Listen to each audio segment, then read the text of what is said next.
দেখো, আমি তোমার মতো করে মনের কথা প্রকাশ করতে পারি না, গুছিয়ে বলতেও পারি না। ছোট থেকে নিজে চাওয়া পাওয়ার কথা বাবা মার কাছেও কখনো বলতে পারিনি। জারা হ্যাপি বার্থডে টু ইউ। আমার বার্থডে তুমি জানতে? কি বল, যাকে মনের মধ্যে জায়গা দিয়েছি তার বার্থডে ভুলে যাব? মানে? ঢাকা শহর আমার কখনো পছন্দের ছিল না, আর চাকরি তো দূরের কথা। আমি যে ঘুরতে আসবো কখনো এটাও কল্পনায় ভাবিনি। কিন্তু ফার্স্ট যেদিন বাবার ফোনে তোমার ছবিটা দেখি, আমি সত্যি বলতে তোমার প্রেমে পাগল হয়ে যাই। যে মেয়েটাকে আমি কখনো সামনাসামনি দেখিনি, শুধু তার জন্য আমি ঢাকায় চলে আসি। তার মানে চাকরির গল্পটা তোমার বাহানা ছিল? হ্যাঁ, ভালোবাসার পালকি নিয়ে আমি তোমার দরজায় দাঁড়িয়েছি। আমার ভালোবাসা গ্রহণ করে তোমার পালকিতে উঠবে, নাকি আমাকে শূন্য হাতে ফিরিয়ে দিবে? I love you.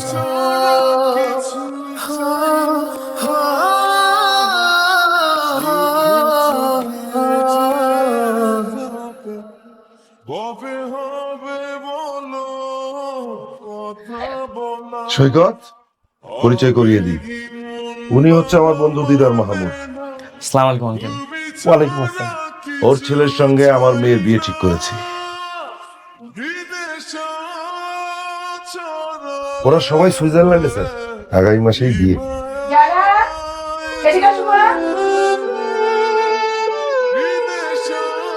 আসসালামু আলাইকুম আঙ্কেল। ওয়ালাইকুম আসসালাম। মামুনি আমার বেশ সুন্দর, আমার কিন্তু পছন্দ হয়েছে।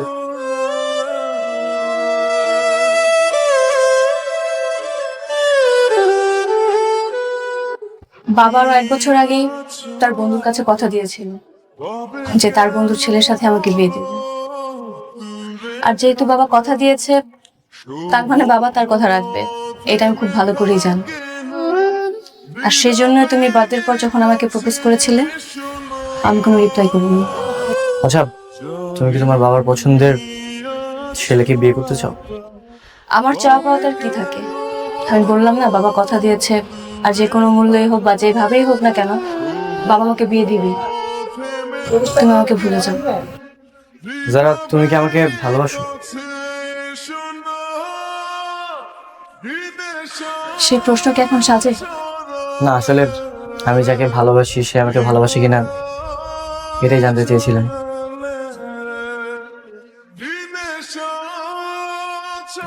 সব কথা জানতে নেই, কিছু কথা অজানা থাকাই ভালো, নয়তো তো আগ্রহ হারিয়ে ফেলবে। কিছু কথা বুকের মধ্যে রাখতে হয়, একান্তই নিজের কাছে। আমি তাকে কথা দিয়েছি, তুমি আর কোনো চেষ্টা করো না। আপনি নিজের মেয়ের ইচ্ছের বিরুদ্ধে এরকম একটা অচেনা অজানা জায়গায় একটা অপরিচিত ছেলের হাতে তুলে দিবেন? বিয়ের পর চিনলে। তাছাড়া মামুন খুব ভালো ছেলে, পড়াশোনা শেষ করে সুইজারল্যান্ডে খুব ভালো চাকরি করে। মানে একটা ছেলে বিদেশে থাকে, সেখানে চাকরি করে, তাই বলে যে সে ভালো হয়ে যাবে এমন তো না। আপনার মেয়েকে জিজ্ঞেস করেছেন ওকে ওকে পছন্দ করে কিনা? আমার পছন্দই আমার মেয়ের পছন্দ, কারণ আমি সেভাবেই তাকে গড়ে তুলেছি। আপনার ভাবনায় যে সবসময় ঠিক হবে এমন তো না, তাই না? আপনার মেয়ে আমাকে পছন্দ করে। অসম্ভব, এই ভুল সে করবে না, কারণ সে জানে তার বিয়ে ঠিক হয়ে গেছে। আমি ওর চোখে আমার ভালোবাসা দেখেছি, কিন্তু আপনার ভয়ে ও প্রকাশ করতে যাচ্ছে। মিথ্যে কথা, এটা মিথ্যে কথা। আর এটা যদি সত্যি হয়, তাহলে আমি যারাকে তোমার হাতে।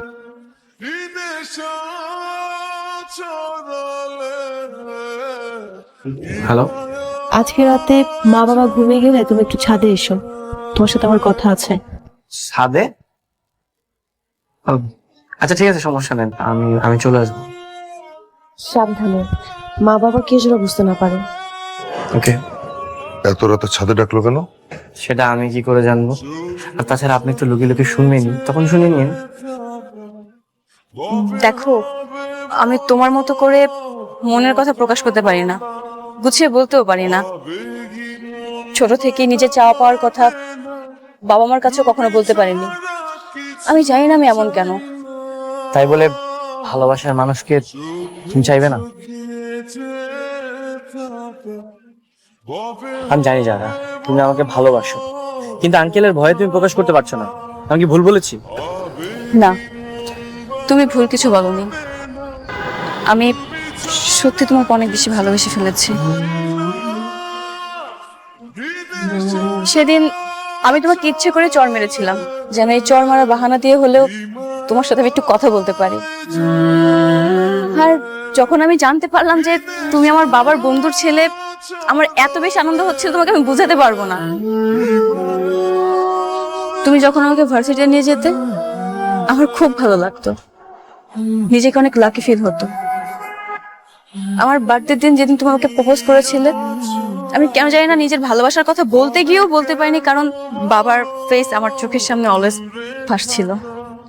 তাহলে তো আমরা দুইজন দুইজনকে ভালোবাসি, আমরা ভালোবাসার জন্য লড়াই করব। এটা সম্ভব না, আমার বাবা কখনোই রাজি হবে না। তার থেকে ভালো আমাদের একটা রাস্তাই আছে, পালিয়ে বিয়ে করা।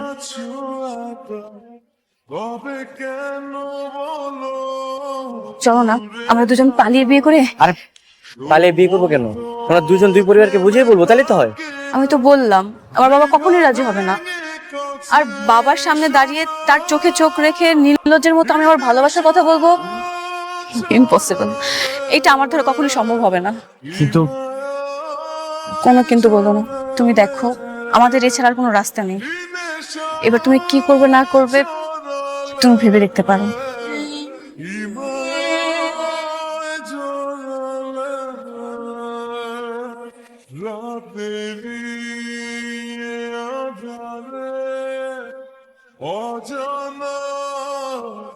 আঙ্কেল, আমি জানি আপনি রাতে সবকিছু শুনেছেন। আপনি এখন কি করতে চান? আপনি তো আপনার মেয়ের মনের কথা জানেন, এখন আপনার সিদ্ধান্ত কি হবে? আমি কখনো আমার ওয়াদা ভঙ্গ করি না শৈবা, এটা এলাকার সবাই যেমন জানে, আমার পরিবার, আত্মীয় স্বজন সবাই জানে। তাহলে কি আপনি আপনার ওয়াদার কারণে আপনার মেয়ের জীবনটা নষ্ট করবেন?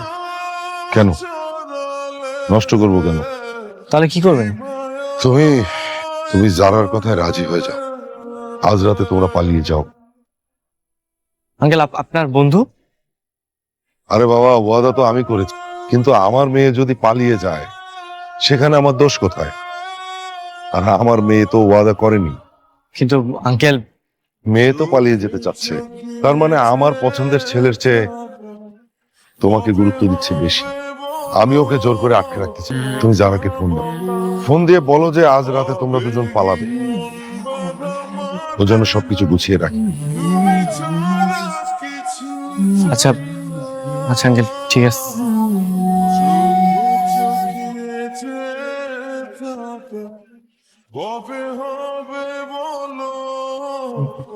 হ্যালো, হ্যালো জারা, আজকে রাতে আমরা পালাবো, তুমি সবকিছু গুছিয়ে রেখো। হ্যাঁ কি বলছো? সত্যি? হ্যাঁ, দেখো আমি তো তোমাকে ছাড়া থাকতে পারবো না, তাই ভাবলাম এই সুযোগটাকে কাজে লাগাই। ঠিক আছে, আমি সব গুছিয়ে নিচ্ছি। আঙ্কেল, আপনি অনেক বড় মনের মানুষ আঙ্কেল।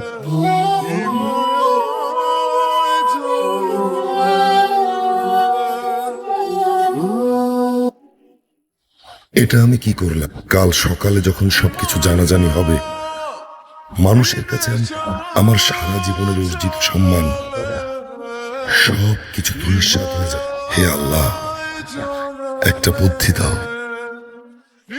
বাবা, বাবা, ও, কি হয়েছে তোমার? তুমি এখানে কেন ঘুমাচ্ছ? রুমের মধ্যে কি বিছানা নেই নাকি আজকেও আম্মুর সাথে ঝগড়া করেছো? কোনটা? কিরে তুই? হ্যাঁ আমি তোমার মেয়ে। কেন, কি হয়েছে? না, একটা চিমটি দে তোমার। চিমটি দেবো? দে না, ঠিকই তো আছে, এটা তো স্বপ্ন না। তাহলে বা-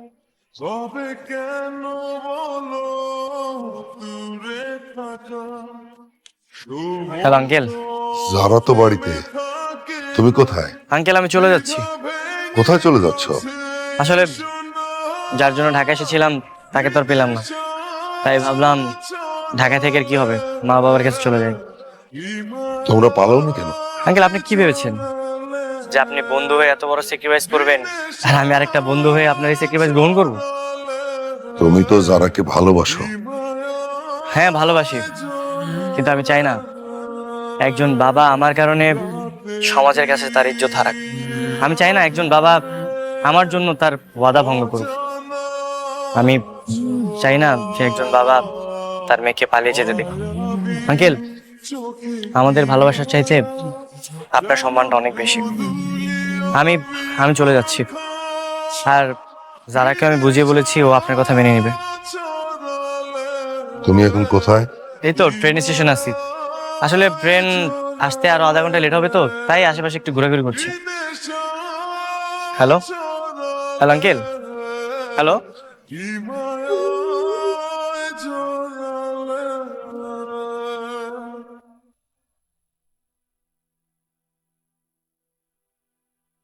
আঙ্কেল আপনি? টিকিট কি একটাই পাওয়া গেছে? আর একটা পাওয়া যাবে না? আচ্ছা, আর একটা আমি ব্যবস্থা করে দেবো। তোমার বাবার সঙ্গে আমার ফোনে কথা হয়েছে, কাজী রেডি রাখতে বলেছি। বাড়ি যাওয়ার সঙ্গে সঙ্গে বিয়ে। আঙ্কেল আপনি তো ওইদিকে। ওর বিয়ের কথা ফাইনাল করেছি, তাই তো? সেটা আমি কথা বলে নেব। আমার মেয়ে যদি কারোর সঙ্গে পালিয়ে যায় তাতে আমার কি দোষ? আমার মান সম্মান নিয়ে তোমাদের ভাবতে হবে না। আমি চাই যে তোমরা দুজন সুখী হও। আজকে সকাল পর্যন্ত আমি খুব চাপা কষ্টের মধ্যে ছিলাম। আমার বারবার মনে হচ্ছিল যে তোমাদেরকে পালাতে বলে আমি বোধহয় অনেক ভুল করেছি, কিন্তু না, আমি আসলে ভুল করিনি। আমি এমন একজনের হাতে আমার মেয়েকে তুলে দিচ্ছি যে আমার কথা ভেবেছে। আপনি জেনে শুনে আবার রিস্ক নিচ্ছেন? আমি কি শুধু তোমাদের কাছ থেকে নেব? সন্তানের জন্য আমার একটা দায়িত্ব আছে না? আমি চাই যে তোমরা দুজন সুখী হও, এটাই চাই, আর কিছু না।